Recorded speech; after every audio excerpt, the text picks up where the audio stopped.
some of the common key elements that you have to use them to form the foundation of a sustainable customer acquisition program for D2C? There's product market fit. There's also product market channel fit. That's something you have to continually test, verify, validate, rinse and repeat. Given all the new complexities today, how do you know you have product market fit? How do you go about finding it? Growth is all about learning, and it boils down to having an experiments matrix where everything you do, every campaign, every touch point is an experiment, from a Facebook ad to your entire pricing strategy. Welcome to Growth Talks, where we dive deep into the world of growth and marketing with industry leaders. I'm Krystina Rubino, the General Manager of Offline at Right Side Up. Today, I am so excited to chat with Manbir Sodhia, the SVP of Marketing at Whisker, the brand behind the innovative products including Litter Robot, Feeder Robot, and Litterbox. Prior to Whisker, Manbir was VP of Growth Marketing at Oura, where he oversaw teams in D2C commerce, media advertising, product growth, and business intelligence. And before joining Oura, Manbir spent nearly 6 years at the Pill Club, contributing to finding product market fit and scaling the business significantly in its later stages.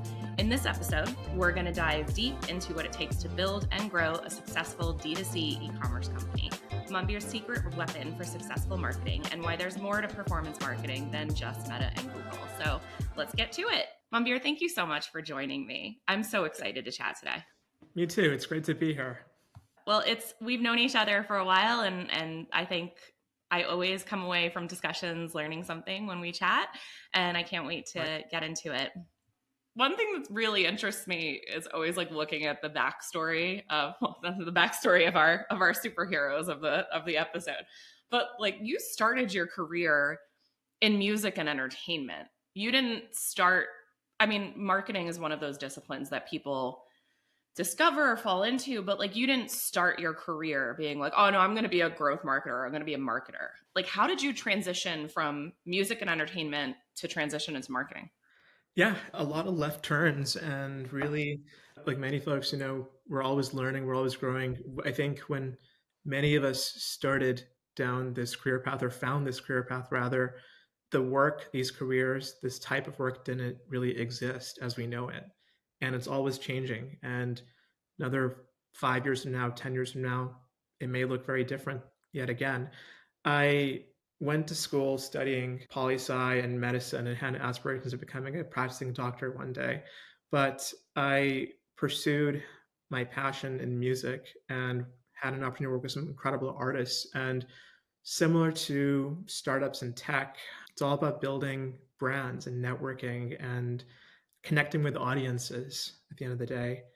And I had that opportunity by taking some left turns, taking chances, and going from building websites in college for fun to building websites for bands to managing bands who were quite successful for their time. But really, that transition happened almost by accident, where you're working in music and one day someone says, Facebook is launching for music, and do you want to have 2 of the first 100 page accounts? And I chased that, and here we are today.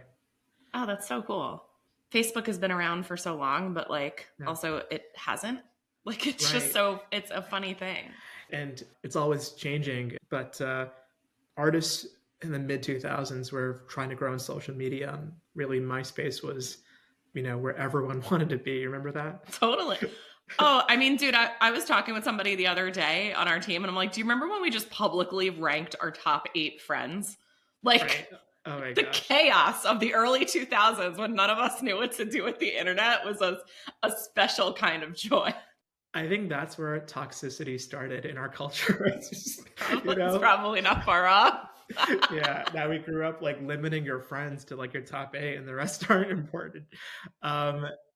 It was just crazy how much it did to shape pop culture. And as they were going from college students to high school students to Gen Pop, they were really looking to expand, and music was where it was at. And I was fortunate enough to get there early and learn about and start building early days social media, eventually moving to paid social and continuing to learn from there.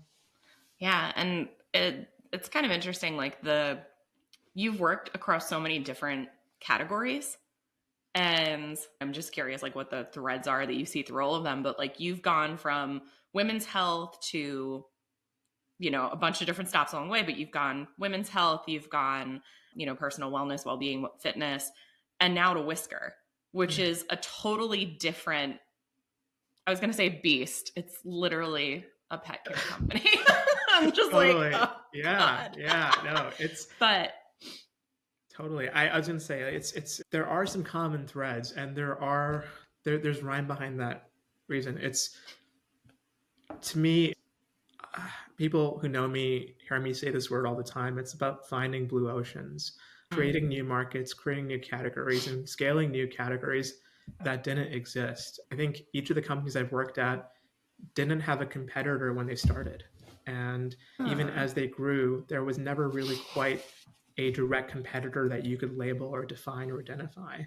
And so I think that's what I enjoy, whether it's expanding women's healthcare access through telemedicine and pharmacy services, and making that more available to smart rings, and tracking your wellness, not as a pro athlete might, or someone who's really into it, but someone who's never really gotten into it before and is just learning for the first time, to pet tech and pet care, where you have a connected ecosystem, and you're not just enriching your life as a pet parent, but your pets who you love so much. You're learning something about them that you would have otherwise never heard of. And someone else shared this well. It's almost giving a voice to your pets who don't have a voice, when you can see their insights, brought up to you. So it's, yeah, at the end of the day, I enjoy, I thrive, in environments where you're sailing blue oceans. yeah, I love that. I hadn't heard that phrase before, and I love that because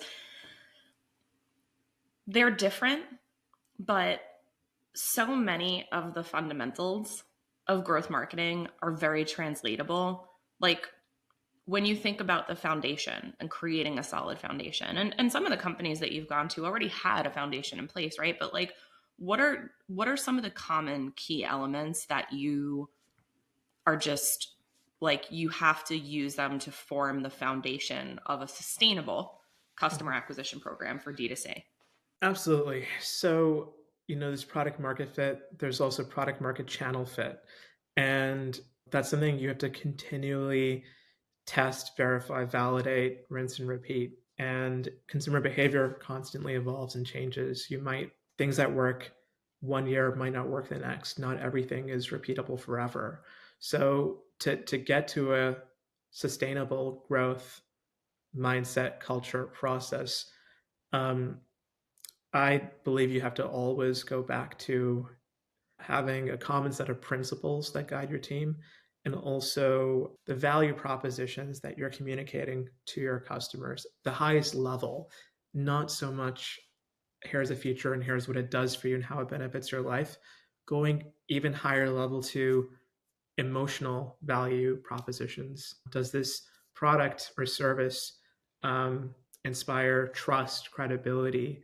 Is it affordable? How does this offer convenience? Being able to map that, track that over time, and document and learn what is resonating with your customers. So whether you're testing on Meta or YouTube or TikTok or Snap or Reddit or whatever channel it might be on the digital side, you're constantly trying to test your assumptions. And I mean, I'd say that goes beyond into the offline world as well, which I'm sure you know really well. The value prop is universal, and that's what's great. Yeah. And it's interesting because one of the things I wanted to ask you is like, what's the through line? Because again, it's like on the face of it, the companies that you've chosen to work at and the work that you've chosen to do has some through lines, but I do think bringing it back to affordability and value are relative concepts, right? If something adds a ton of value to my life, and if it is right for me as a consumer, then I'm going to be willing to pay for it because it's a quality of life thing. And I love that you can boil down and distill marketing to those elements because people are not stupid. One of the things that is more, I mean, honestly, I'd say more challenging than ever almost is how educated the average consumer is about how they're being marketed to. Like there's a reason influencer marketing works so well. there's like this kind of like cut through the crap instinct. And there's a lot of that in what you just said. Exactly. I mean, and you're right. It's customers are smarter than ever, right? They don't want, they can see through the BS and they want to get straight to the facts. We're in a culture where companies like RX Bar are out there putting their ingredients on the label, and that's what people care about more when it comes to, trusting a brand. It's what am I getting, not what are all the bells and whistles. They're just looking for the facts. And we're in a low patience world right now. So making sure that authenticity is there, being straightforward with your audience and your customers, and ultimately, it's connecting with those audiences through your content. Yeah, and I've been actually chatting with a few marketers about this, and I think just even in, full disclosure to anybody listening, I've known Manbir for a while now. We've worked together. That's actually a terrifying thought.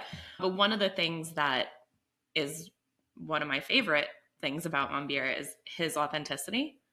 And it's true. And even just in the conversations that we've had over the years, it's not always easy doing the job that we do. And there's sometimes where things break or stuff doesn't work the way you want it to. But one thing that I've realized is the more authentic the internal marketing team and the internal organization and the whole, I'm not going to go so far and be like, corporations are people too, but they're comprised of people. They're comprised of human beings who ultimately, depending on their aims, want to do some good or want to live authentically. And I think that comes out in how you conduct yourself and in, just in briefly getting to know about and of the team at Whisker, that seems to pervade everything that you guys do. And it comes across in your marketing. Your marketing is intelligent and authentic because the people that work there are intelligent and authentic. It's really, really kind of you. And I appreciate that mindset. And, I agree. The culture that you have in a company is so important. And it's hard to recreate that. It takes a lot of hard work of finding people who share your values and ultimately, just see it as, life is too short, right? We're here for a limited time and then who knows what happens next. And so it's important to put your best quality work forward and love what you do. If I'm here because I love pets. I've been a cat person and dog person my whole life. And I know that a lot of folks there are clearly signed up for that same, for that same reason. But beyond that, it's make sure that the work we do and the time we have together is well spent, and that we're, like you said, corporations aren't people, where no one's perfect, but we're tribes of folks coming together with a common purpose and common theme. And I think one value that we have that I absolutely stand by and appreciate and love about Whisker is that we want every single person to be redundant. And we mean that in the best way. Can we build this company to such a level that it will stand the test of time, regardless of who's there and who's running? And that's all about documenting, building good practices, having those principles in place so that transcends whatever may happen with people. I love that. It's, there's something to be said for when you want to have something around versus when you need to have something around, and building something that stands the test of time is, I think, one of the most rewarding things about what we do. And it's so interesting though, because for a while there, creating a D2C brand, and I'm not trying to minimize anybody's work, but creating a D2C brand really felt like, all right, get a sans serif font and a decent website name and invest in Facebook. And then you scale Facebook, and then you scale Instagram, and then you scale Google, and then you write checks and you cash checks. That was the meta of what we do for a hot minute there. Yeah, for a minute. But it doesn't work anymore, right? Like in today's world, like not least because of all the algorithmic changes over the years. And, we could talk about this a little later, but I'm of the mindset that there are few, if any, growth hacks. It's just, did you get to a channel early enough to like mess some shit up, right? Like, have you taken advantage of the opportunities that are available to you when they're available? But like, given all the new complexities today with performance advertising and marketing, how do you know you have product market fit? How do you go about finding it? And how do, like, when you really, like, how do you know, right? Not just inclination, not just testing and results and whatever, but how do you know? Yeah. Great question. So, I think there's a few dimensions in which to splice this, and there's the customer's journey that's somewhat universal. I like the pirate funnel setup: awareness, acquisition, activation, revenue, referral, retention. The first letter spells out R, like a pirate. But just being able to look through the customer journey without lens and create a matrix view, whatever that might be for your business, whether you're using one of the newer apps out there or something as simple as Google Sheets, just going in and creating marketing moments, campaigns, messages, websites, themes, whatever, but basically testing whatever research you have on your positioning, your brand tone, your personality, your how you want to take your product to market. You need to constantly validate that across all those touch points on the funnel. I mean, for sure, businesses care about one thing, that's driving revenue and being able to do that consistently, reliably. So you're going to have to look at that pirate funnel and now take in your acquisition channels into the mix and see if those messages, if those creatives resonate. And it's about being scrappy as well, especially in the earlier days. You cannot have endless assumptions and you can't have endless polish on some of this work. It's important to just get things out the gate, to learn fast. That's key, right? Like growth is all about learning. And it boils down to having an experiments matrix where everything you do, every campaign, every touch point is an experiment, from a Facebook ad to your entire pricing strategy.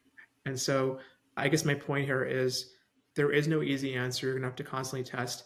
And the big question of when, really, it depends on the business, it depends on the product, but I think it when you're able to recreate that reliably. It's about spinning the flywheel and making sure it's able to continue spinning. Yeah. And it's funny, you kind of touched on this a little bit, but one of the things that I recently learned about you, and this is the whole, like, we all have our little tricks, right? We all have like our playbook or our things that we do that we're like, oh, I can apply this here. But you take it to another level, my friends. Like, you have created, and to your point, it's in Google Sheets. Like, it's not a mythical document or an expensive subscription or whatever, but you have a growth matrix that you've created over time and refined over time. And I was so impressed by it. And I was like, I mean, at some point you need to write a book. I'm not even just saying that to flatter you. Like, I already got you on the show. Like, it's fine. But like, seriously, you need to write some sort of a book, because that is fire. So like, to your point about experimentation, how did you organize this? And like, just tell me a little bit about the way you thought about building that matrix and executing it. Absolutely. So no, I appreciate that. It's about having a centralized ledger, between growth teams, marketing, product, engineering. Really, it's something that you can put out to the whole company. Now, you'll have a few key stakeholders on it. You need a single owner within the business who manages that process, that program, who has very clear ownership. But then you want multiple teams and groups and people to be able to contribute to it. It's really, like we said, it's not rocket science. It's about being able to document something at scale and repeat it quarterly or annually, but essentially, going back to the topic of the pirate funnel, identify which part of the funnel you want to impact. put a target out there, a threshold for success. Did you hit the target or did you not hit the target based off that test? Was there stat sig or not? What is the next step? Nothing is ever one and done. There's always an evolution. There's always multiple iterations that come forward. So you have to align as a team and ask yourself, does this scale? What would we try differently? And so that's really what it comes down to. Growth, in my opinion, is synonymous with learning and having a high learning quotient mindset where you bring groups of people together. We're excited about learning and growing. And yes, we're going to make a lot of mistakes. You might 7 out of 10 tests might fail. That's okay. You're learning and you're continuing to develop that program and process. That's what matters. Yeah. The failure in those instances is almost as valuable as getting a clear yes. Like, absolutely. For me, it's the worst, like false positive, false negative, scary, but inconclusive results are where I find that marketers get themselves into real trouble. Like, exactly. Yeah. Oh, you're so right. Yeah. Definitive answers is what we need. And that's what's so important. And if something's inconclusive, then you have to keep chipping away at it until you get the answers. And it's so funny because I think that's another thing that you and I have in common, where I just want to know. I was that kid that was like, but why? But why? You know what I mean? Like, I just want to know the answer and I want to know why. Exactly. Because at the end of the day, that's what gets us satisfaction is knowing and having answers and having clarity. And, that's another thing just about our work culture. And one thing I say that I personally strive for is cut the ambiguity. Let's be direct. Let's be honest. Let's just try to get to answers and not beat around the bush on certain questions and whatnot, just in work culture. Be direct, You don't want to do a ton of corporatisms and circle back and run around. Yeah, take things offline. Seriously. Yes. God, we love the parking lot. Remember the parking lot when you'd be in meeting? We're gonna put this idea in the park. I'm so sorry. I should have given you a trigger warning. Lot. Exactly. At one point I'll admit that I brought that home to my everyday life where my friends and family were like, Manbir, would you just shut up? Because I was literally that guy. Yeah. We've all been there. We can, I can laugh at myself a little bit. First step is to acknowledge you have a problem. You know what? If that just means that we've grown. And actually something you said made me think of repeating experiments, and we're not the same people that we were. I'm not the same person that I was in 2020. Even as a consumer, I'm kind of continually adapting. And I think that's true of all humans, of all consumers. We are, the only constant is change, right? So when you see consumer behavior adjusting so rapidly, and I think we're conscious of it also more in real time, but how do you stay agile and adapt your acquisition strategies, your channel mix, just because stuff comes up and fades so quickly now. So how do you stay agile in the face of all that change? Yeah. So I think it comes back somewhat to the idea of product marketing in general and sticking to your principles and knowing your value propositions, your universal selling propositions, your value propositions, your features and benefits. And here's the kicker, right? Your product market fit may have worked, but with consumer behaviors, trends changing, all of a sudden you might be displaced. And now you're trying to scramble and figure out, how do I advertise this in some way different? It goes back to having that relationship with your product team, your engineering team, and the foundation is the go-to-market process.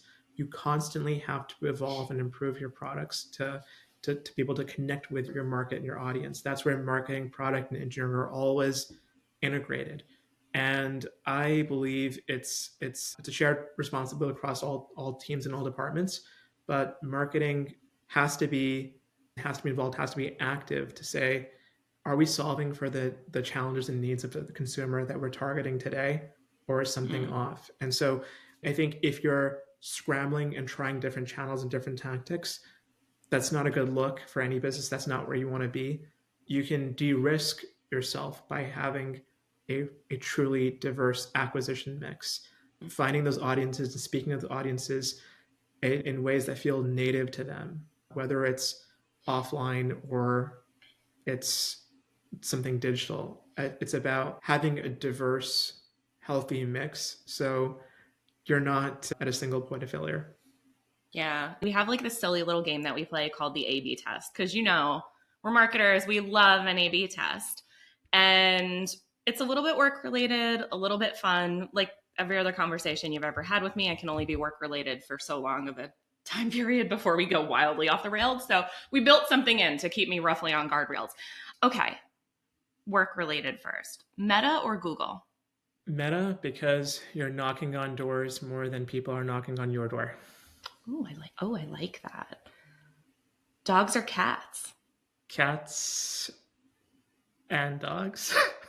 You can't. The answer to this one is really there's no right answer. It's like both because we don't deserve either as a people. Pretty much. Right? Pretty Like much. they're just the Yeah. best. Yeah, that's so true. I mean, we don't deserve them. No. But we get them anyway. Yeah, wow, that's a tough one. Right? I see they're not. Listen, just like in marketing testing, sometimes there are variables and sometimes the answer is inconclusive. Okay, feature-focused marketing or benefit-focused marketing? Benefit, because at the end of the day, you're either product-centric or consumer-centric, and I think you can have a product without a consumer. Comedy or drama? Comedy, because talking to friends and acting, it's harder, and I think you can be trained to do drama. I think comedy has to come naturally. Yeah, there's a timing to it. Yeah. That's very, either you got it or you don't. Totally. Physical books or ebooks? Oh, physical. You feel like you accomplished something when you can hold that in your hand. If it's all digital, it's the same as buying a Nintendo Switch video game. I'd rather get the cartridge than download it, just because tangible still holds value. Oh, so still a hard media guy. Oh, I like that. Yeah. Subscription versus one-time purchase? Depends. But that's not, sorry, again, A/B, right? So you must pick one or I will pause this interview. And what are we going to do? What's the consequence? Yeah. So subscription when done right. Let's put it that way. Not subscription for the sake of subscription, but subscription when done right, meaning adds value, makes it easier so you can set it and forget it and trust that whatever that product is, it's working hard for you in the background. Yeah. Shopify or custom build? Custom. Well, custom for where I see things and where I've been. Don't get me wrong, Shopify is a beast. I love starting and building new businesses on Shopify, but all things created equal, you want to have as much control as you can. And custom, I think, can get you there with it's way harder, but the rewards are greater. That's fair. Morning person or night owl? Is neither an option.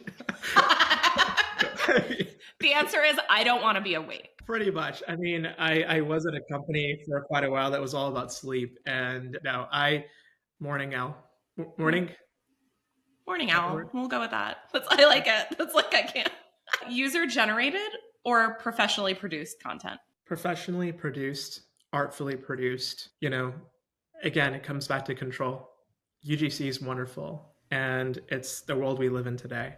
And you can have business without it, but I think, again, there's something behind creating something and putting in the work.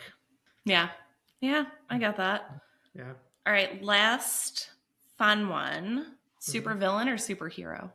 I'm a big Darth Vader fan, and I think supervillains can find redemption in the day. And the hero's sort of journey or arc, there's always some antagonist. But I think, what's that saying? You sort of die a hero, you live long enough to become a villain. Ooh. So yeah, I'll go against the grain there. I think there's redemption, but there's more drama. They have better costumes. Yeah. It's just also you get a layer. Like I want a layer. I mean, Batman has a layer too, but that's true. But that's just because Batman's got more money than anything. Like, Batman's just. My favorite thing for Batman is like your superpower is being rich, dude. Like, it is It kind of makes Like, him the villain if you think about it, He's, yeah, it's true. You live there you long go. enough to become a villain. Exactly. One of the things that scares me is when a marketer's like, oh, 80% of our budget is spent on Meta or Google. And I'm like, oh man, that way lies some sort of pain, because regardless of the high that you're on, whenever you're like, oh, I know marketers that have scaled it to a few $1 million a month profitably, and it's great, but then eventually the pool is only so deep on Right. self-serve platforms, right? One of the things that I admire is that you have been really successful in intentionally diversifying the paid acquisition strategy, even into like other digital channels like Reddit and Snapchat, also into offline channels like TV, streaming. We've done, a bunch of work together in audio. What are the markers for you? What are the things that you look at when you're looking at an acquisition mix and you're like, okay, you're ready to go like beyond Facebook, beyond Google, like you're ready to diversify now? Mm-hmm. So, I say this from a direct to consumer approach. If our North Star of our objective in any business is to drive people to your direct website, your web shop, where you want to establish some emotional connectivity with your brand, not just go to any other source to buy whatever that product or service might be, then in that case, you care about, there's really two KPIs that I look to: your cost per visitor for that traffic that you're driving, and your conversion rate. And to put it simply, I would work with teams to create some sort of XY axis bubble chart that helps me understand where my channels are today. What does that mix look like? Because in some cases, I'm willing to spend a lot more if I see that conversion rate is significant. In other cases, I might want to balance it out and find some sweet spot in the middle where it converts well and it doesn't cost an arm and a leg to drive that. So at the end of the day, there's always going to be a financial component to these decisions and making sure we have enough runway to be able to do these tests. But in a perfect world, you're looking at those two KPIs in particular and making sure that you're testing channels thoroughly. I think a lot of brands fail to do this. There's misaligned expectations on how long it takes to learn. Let's put it that way. And you could work with the biggest podcast in the world and try to get an answer in a few weeks, or you could try to diversify over several months, try different categories, strategies, tactics, hooks, and potentially learn what works for your business, or at least come on the other side of it saying, we put in everything we got and we know this works a certain way for our business. So I guess my point I'm trying to make here is part of it's a financial decision. Part of it is having strong foundations of measurement. Measurement is not perfect science. It's a and that's a whole can of worms. But yeah, just being grounded and being able to place multiple bets, not just a few. Yeah, and to the point, when you're thinking about like which channel is the next right channel, is it some sort of like a sliding scale measurement in your head when you're looking at all of these different KPIs of like, okay, I need to drive cost per visit down, or I need to, work on whatever other tenet that you're trying to work on in the program? Is that like what dictates the next channel that you're testing? Is it some composite or some amalgam of all these KPIs and OKRs and all the acronyms marketers love? Yeah, look, I love that you gave a shout out to OKRs. I'm obsessed with that. But yeah, most businesses will have at least one big OKR, which basically says sell a lot of shit, right? Whatever that might be, that's usually what it is. And so whatever OKRs you have that ladder up to that team-wide or company-wide OKR, it'll usually be, yeah, like I said earlier, there's a financial component to it. But I'd say if there's one more dimension I'd add to this, it's understanding your consumer journey in terms of time to convert. And there's so much out there that I think most businesses are unaware of. And I really believe we're at a point right now where I've read articles about this. The funnel as we know it is broken, and there is no awareness, consideration, conversion. It's all just consideration right now across every channel. People might be at different stages of learning about your business, but the order in which they consume that content is not something a brand can ever control. They're just going to find out about it when they find out about it. And so I think what drives that decision making for where we choose to invest, where we want to be present, as marketers, it comes down to our bandwidth and our runway and what we think we're capable of testing within a certain annual budget. And it comes down to being able to, again, make informed bets. So, yeah, I mean, that's what really the informed bets piece is. There's so much about what we do that is intuition driven. It's always a combination of intuition and data, right?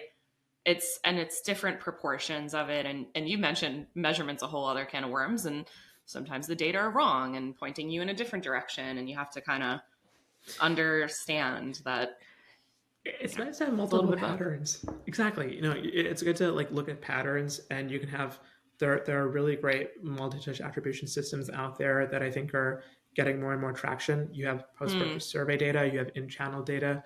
You always have to triangulate, follow the patterns, and at the end of the day, no matter what model you have or forecast you have, every model has assumptions based on it and some guess. It just has to be well informed by what you've seen in the past, and it's something that you have to constantly monitor. And yeah, as marketers, like I said, just bringing it all back where we're learning along the way. Yes, we have targets we have to hit. There's goals we have to achieve. But I think what we can do is try to set a culture in which we can place more bets. And if we place more bets, we'll hopefully get some more wins. Yeah. And it's funny because I feel like earlier in my career, I remember one time putting together a measurement deck and presenting the data and my conclusions and whatever. And one of the account people I worked with was like, can you just make it sound a little more positive? And I'm like, the test failed. I don't know. How do you, we got a negative result. What would you like me to do in that instance?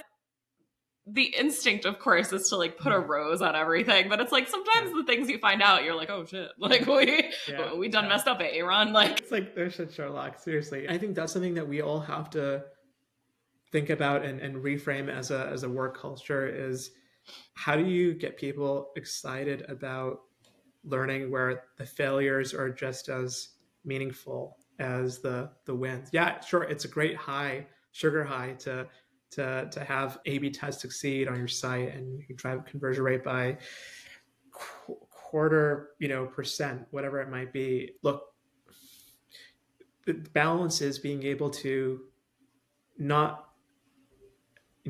have so many fails in a test that you've created risk on the business. It's to be able to run in a testing environment where you have room to play around and be a bit of a mad scientist and test within reason. So let's not put everything, all our cards on the table all at once. Let's segment this, Yeah. And it's the iterative testing piece is so important for me. And that's framework that I took to offline marketing really early, because I was just one of the interesting things for me about deciding to focus on offline marketing personally is there were so many tenets from digital marketing and growth marketing in particular that are not always applied to offline channels. And it's no, they can stand the scrutiny of those frameworks, right?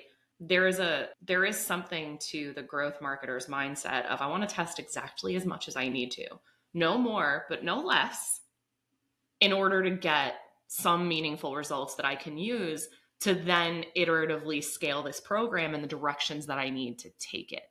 And it's more challenging to create that framework in some channels, but I think that independent of channel, aren't you kind of always looking for a path to iteratively test, to learn, to then make the next $100,000 after the first $100,000 perform twice as good, or whatever meaningful increase we're looking for, right? No pressure.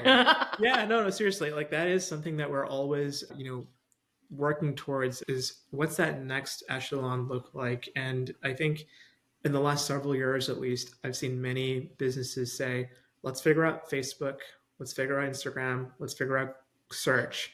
And then we're going to figure out how to expand higher up in the funnel, to go to TV, radio, podcasts, digital out of home, etc. And I think there's less and less need for that gating as companies start to scale up. I don't think there's a solid point in time where you say, we've now earned the right to do and expand and start building out these other channels. I think going back to earlier in our conversation, whatever product you might have, you find product market fit on one channel, you master that, you make it reliable, you start spinning that flywheel, and then you look to your team and see, what did we learn with this channel that we can now translate or apply, or what do we know already to be true about how people respond to our product? How do we now move that over to this whole new beast that we haven't tried before? And I think part of that's dictated by your runway, working with your finance team, making sure that you've earned the right to start testing something new. And that's an agreement that you have to have with your internal team and your leadership and your finance folks. But ultimately, I don't think there's any sort of stage gating here to go to those channels. I think there are many businesses that have proven over the last couple of years that they could start in offline before they go to a big play on digital, and vice versa. And so, yeah, ultimately, all I'll say is that the one thing that does gate it is figure out reliable channels before you start spending time and investing in something you haven't done before, whichever direction that may be going. But have something reliable in place and earn that right to think about channel expansion. Yeah. And there's always tension and interplay between demand capturing and demand generating channels. Mm-hmm. And I like the concept of not gating them. There are instances where, I mean, look, I'm the first person to tell somebody if they are not ready for radio or broadcast or anything like that. Like, there's just some times where you're like, oh, you haven't like fully broken your website and rebuilt it yet. Don't do linear television. Like, that's not the path that you want to find out that some critical part of your funnel is broken, right? But there's For sure. the demand generating channels feed into the demand capturing channels. Mm-hmm. And there's an interplay between them both. Because if you don't have, let's just say that the star channel in your mix is going to wind up being Google, both for prospecting and capturing, right? Like, it happens to be a category where search is really important. You know, it's a higher ticket item. Consumers are doing more research, whatever the case might be.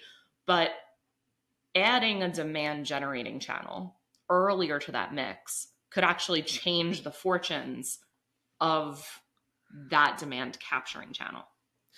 Oh, absolutely. And there's testing and trust involved in setting up that environment. If you truly have a great product, and marketing's job is just to educate and inform the consumer that, hey, this exists and this can change your life for the better, whatever it might be. There's this trust that you put out there with certain channels to generate that demand, that hopefully they will now start that journey. They'll be on that process. And whatever those micro moments might be that remind them of your product, that'll bring them back to your site. They'll have them take a second look. And so, yeah, I mean, it's insane to measure that, but I think it's crazy for someone to not play in that territory and just assume that demand capture alone is going to help them grow the business, because they're not feeding that funnel. Well, that goes to the whole blue ocean thing of like, especially if you're creating a new category or if you're carving out a niche in a very competitive category, it's like, I hope you have something unique to say. And that makes it easier to sell the product. It's very funny because I've felt a lot of pressure to go towards sales in my career. People are like, you're so good at selling. I'm like, no. The only reason I am good at selling anything is because I believe in it. If I don't believe in it, I don't have that bullshit gene in me to just be like, this is so great. Ugh. Like, people are like, you speak with right side up about so much passion. I'm like, yeah, it's because I've been here for a really long time and I believe in the company and its mission and what we're doing and the people and all of that. But if I didn't, I'd be like, yeah, it's fine. Same goes for marketing a good product. Exactly. You never want to be timid about it. You want to be so passionate about it that this is clearly, the best product, the best service that you can put out there, and you stand behind it as a marketer, because at the end of the day, you're the front lines. You may have not created the product, but this is your baby. This is something that, you want to make sure that your rubber stamp, I talked about this with my team all the time.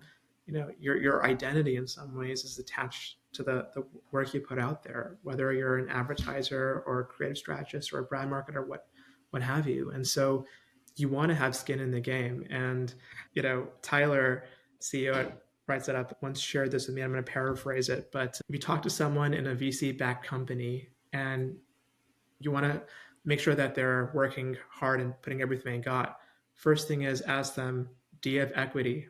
They respond and they're like, yeah, I've got some equity. Do you want that to be worth something someday? Is the next question. And hopefully that answer is a resounding hell yes, because Yeah. and that's where the passion comes in. It's not just, I don't mean to say this from like a, hey, we're all financially motivated people, but I guess the point I'm trying to make, and the point that Tyler was trying to make, is that we all have skin in the game, when it comes to our marketing and the work we put out there. Yeah. And so with that, our success is intertwined with our team members, and just making sure that the work we do together matters and makes a difference and isn't just a moot point, right? So yeah, I appreciate that mindset. Yeah. It's because also, like, you work harder when you have pride in your work. Like, I'm very, I mean, I spent a lot of my early career trying to make people give more of a shit. The spoiler alert, that just frustrates everybody around you and yourself. So it's you need to care to a healthy extent, right? I love your point about making sure everybody at the company is redundant, because people don't do great work when they're burnt out. People don't do great work when it goes to the other extent, but they also don't do great work when they don't care. And just the idea, and on the flip side, there's another thing Tyler has said, and there's like a little, I don't want to say like a speech because that sounds contrived. It's not. Tyler has often said there's no such thing as a marketing emergency. Yeah. And I love that. And there's a, I've told people like nobody is gonna like die because of a decision that you made in marketing. Like it's okay. Pretty much. And yeah, I really appreciate that, because a similar analogy I've used is that for the most part, dates, deadlines, taking things to market, it's malleable. It's not ever set in stone. No one carved it in a stone and said it must launch on this day at this spec to this requirement. And so it's a healthier reminder that for most things we can set our own destiny. We don't have to launch it by this day because someone said so. At the end of the day, we should be able to do things, and I mean that at every level of a company. Do work with good intention, put work out there that you feel proud about, and if something's not ready, just say it's not ready. And I'm not trying to like call out specific situations exactly. It's more of a broad term here that, yeah, we control our own destiny to a large degree, and we just have to communicate, and nothing's an emergency to that point. It's never an emergency. Yeah. I mean, there's stuff that's urgent, right? I am a very big fan of the Eisenhower matrix when it comes to sorting out your to-do list and what you're trying to accomplish. And anytime anybody I work with struggles with prioritization, I bring that thing out, and everybody, you could just see the eye rolls occasionally, but I'm like, listen, this shit works. Okay. He had a couple of more important decisions than we do, like just throwing it out there, but this shit works. But it's, urgency is a relative term, right? And you can treat your work with urgency. That's of course, like that's good, but don't. For sure. Yeah, urgency can translate into emergency if you're not careful. Absolutely, and it's good to have that healthy culture where you just set the tone and help empower and enable your team, your colleagues, the folks who surround you, to never get to that place where it doesn't become fun. You want people to, and I'm not trying to like say that in a very cheesy like hey, we're all in this together kind of crap. Like the one thing I hate, and I'll be honest, when someone says that you're all one big family. No, we're here together for a certain amount of time, and hopefully for a long time. And the thing is, you want to look back 5 years, 10 years out, and just imagine that you're meeting with that same group of people again, and you can look back and laugh over things, and just look at how the world's changed, and think about your work in that lens, that we're all in this spaceship together, going around the sun, and we've got a couple of cycles together, and you just want to be happy and make sure that you care about your team and people as human beings as much as you care about the work that you put out in the world. I love that. And there's a fake way that some companies and try to like shortcut to that ethos.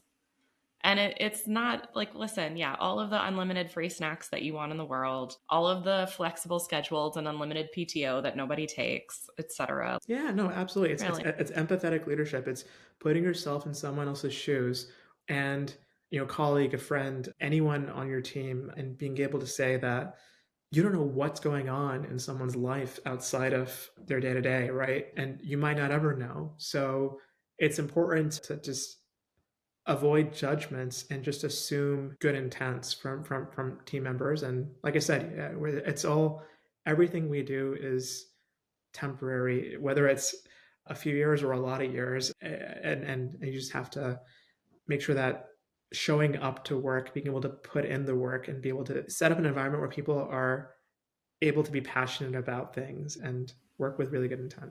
I love that. And it's funny, we always ask a question at the end of our interviews. We hear the term growth hack all the time.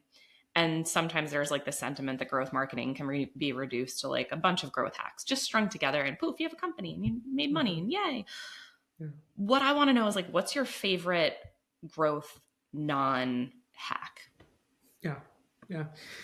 Well, I think it kind of goes into our conversation a little bit, but it's about setting the culture for a growth team to have a foundation. And, we talked about learning earlier on this call and having processes in place to document and to share that learning at scale. But when it comes down to the culture, it's setting up an environment where people are able to volunteer ideas, to bring ideas to the table, to question ideas that might be out there, to be a devil's advocate, and to say to anyone in any level of authority, hey, I hear you, but what if we tried it this way instead? What if we gave it a chance? It's being able to speak up and not worry about being judged or being looked at or being critiqued because you were able to step in when you felt like you had that light bulb moment, that moment to shine, to come in. And if it lands well, awesome. And if it doesn't land well, there's nothing lost at all. You still feel reassured that you've got that level of support. So I think that's an intangible. It's to me, the non-hack is set a strong culture and give people that environment where they can truly learn, truly adapt, and ultimately set something up that's sustainable. I can't think of a better way to end. Thank you so much for the time and for your honesty and openness and vulnerability and all of the things that we talked about here. I think it's so clear to me why your teams love working with you, and I'm grateful for you. So thank you very, very much for the time we spent together. I appreciate it. This was so much fun. It's always a pleasure to catch up and chat and, mix work and life together on a call like this. And so, no, I really appreciate it. And this was a ton of fun. Thanks for joining us on this episode of Growth Talks. We hope you found our discussion insightful and fun. Don't forget to like, comment, and subscribe to our channel for more valuable content. And if you're excited and ready to start up-leveling your growth strategies and execution, Right Side Up has you covered. Right Side Up is a leading growth marketing agency that has partnered with over 1,000 companies of all stages and sizes to help them meet and exceed their growth goals. With expertise across all growth marketing functions, we can help you evaluate product market fit, develop customer acquisition strategies, navigate executional challenges and staffing gaps, and make pivotal decisions with confidence. And whether you need one individual or a custom-built, full-service team, we'll find you the right A+ talent. Visit us at rightsideup.com to see how we can help you and your company grow.